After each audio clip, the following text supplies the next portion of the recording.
Haleluya, Shalom, selamat pagi, salam sejahtera bagi kita semua yang ada. Kembali lagi dalam program GPD Film Melatih Mas, Tomorrow Church menyapa kita di pagi hari ini. Puji Tuhan, sebelum kita melakukan setiap tugas, aktivitas, dan rutinitas kita di sepanjang hari ini, kita awali kehidupan kita atau dasari dengan kebenaran firman Allah. Firman Allah saya ambil di dalam Ayub pasal yang ke-6. Ayub pasal yang ke-6 ayat yang 14, bunyi firman Allah, siapa menahan kasih sayang terhadap sesamanya, melalaikan takut akan yang maha kuasa. Saudara, kita tahu bahwa Ayub ini merupakan seorang yang takut akan Tuhan, orang yang benar-benar memiliki tingkat rohani yang tinggi, karena dia mengenal Allah dengan begitu dalamnya, sehingga Allah mengakui dia sebagai seorang yang saleh, seorang yang jujur, dan seorang yang takut akan Tuhan. Nah, Bapak Ibu yang diberkati oleh Tuhan, firman Allah katakan, Ayub berkata dalam ayat 14, siapa menahan kasih sayang terhadap sesamanya, melalaikan takut akan yang maha kuasa. Jadi kata melalaikan adalah mengabaikan perintah dari Allah atau dari Sang Maha Kuasa.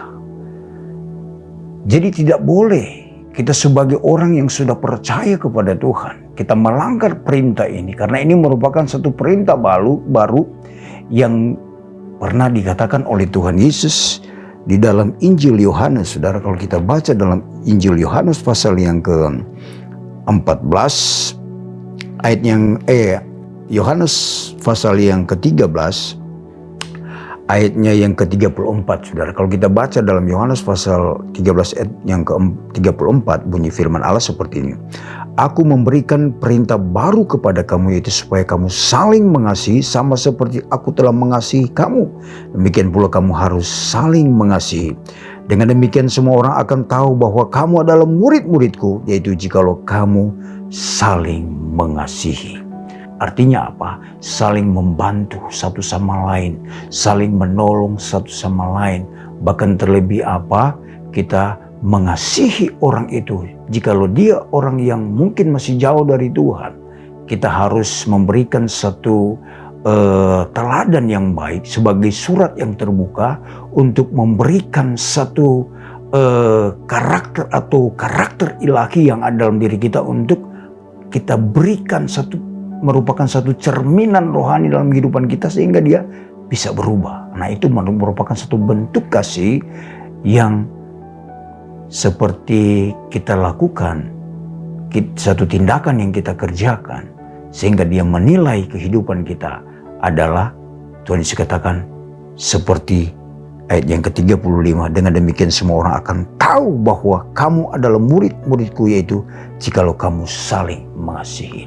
Jadi kita sebagai umat-umat Tuhan, sebagai pelayan-pelayan Tuhan, hamba-hamba Tuhan, kita budayakan yaitu hidup di dalam saling mengasihi satu sama lain. Maka mencerminkan satu karakter ilahi bagi orang-orang yang di sekitar kita, sehingga mereka boleh melihat bahwa ada Tuhan di dalam kehidupan kita. Karena Allah kita adalah cerminan kasih. Jadi dia datang sebagai Yesus, sebagai Tuhan dan Juru Selamat. Dia datang untuk apa? Dia datang lahir. Dia memberitakan Injil, dia memberitakan firman Allah selama 3,5 tahun. Habis itu dia diserahkan nyawanya. Dia rela berkorban. Dia mati untuk apa? Menebus segala dosa kita. Saudara, bentuk kasih di sini seperti dikatakan di dalam 1 Korintus pasal yang ke-13 ayatnya yang keempat. Bentuk kasih di sini adalah ayat yang keempat. Kasih itu sabar, kasih itu murah hati, ia tidak cemburu, ia tidak memegahkan diri dan tidak sombong. Ia tidak melakukan yang tidak sopan dan tidak mencari keuntungan diri sendiri. Ia tidak pemarah dan tidak menyimpan kesalahan orang lain.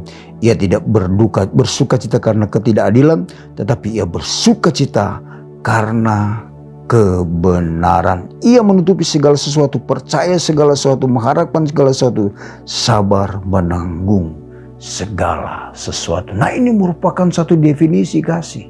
Ini merupakan satu bentuk dari kasih. Dia tidak sombong, dia tidak memegahkan diri.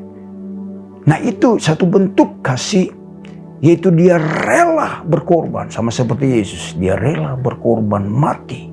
Karena apa? Karena dia mengasihi saudara dan saya. Jadi kesimpulan dari kebenaran firman Allah pada saat pagi hari ini, mari kita budayakan hidup di dalam kasih. Perintah Allah, seperti Yesus katakan, bahwa mereka akan tahu bahwa kita adalah murid-murid Tuhan. Kita adalah pelaku-pelaku firman Allah. Sehingga orang yang melihat kita, mereka akan melihat Kristus di dalam diri kita.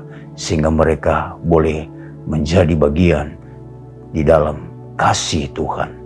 Sebagai Tuhan dan Juru Selamat jiwa kehidupan kita semua yang ada. Puji Tuhan, inilah kebenaran firman Allah. Mari kita berdoa. Terima kasih Bapa yang baik buat firman Allah pagi hari ini, mengingatkan kepada kami agar supaya kami membudayakan hidup di dalam kasih Tuhan. Agar supaya kami boleh menjadi terang, menjadi teladan, bahkan menjadi gereja yang memiliki karakter ilahi. Sehingga kami boleh menjadi anak-anak Tuhan yang membawa jiwa-jiwa. Dan kami boleh menjadi saksi di mana kasih Kristus ada dalam kehidupan kami. Berkati seluruh sidang jemaat GPD Villa Melati Mas. Dalam usaha pekerjaan mata pencarian mereka diberkati oleh Tuhan. Apapun yang mereka kerjakan, mereka lakukan, semuanya berhasil. Kami serahkan roh, jiwa, dan tubuh kami ke dalam tangan Tuhan sepanjang hari. Bungkus kami dengan kuasa darah-Mu. Sehingga keluar masuk kemanapun kami pergi dan berada, kami dalam perlindungan Tuhan. Tuhan proteksi kami. Immanuel, Tuhan beserta dengan kami. Terima kasih Bapa. Dalam menjadi kami, dalam nama Tuhan Yesus Kristus kami berdoa dan mengucap syukur. Haleluya. Amin. Tetap semangat. Tuhan Yesus memberkati kita semua.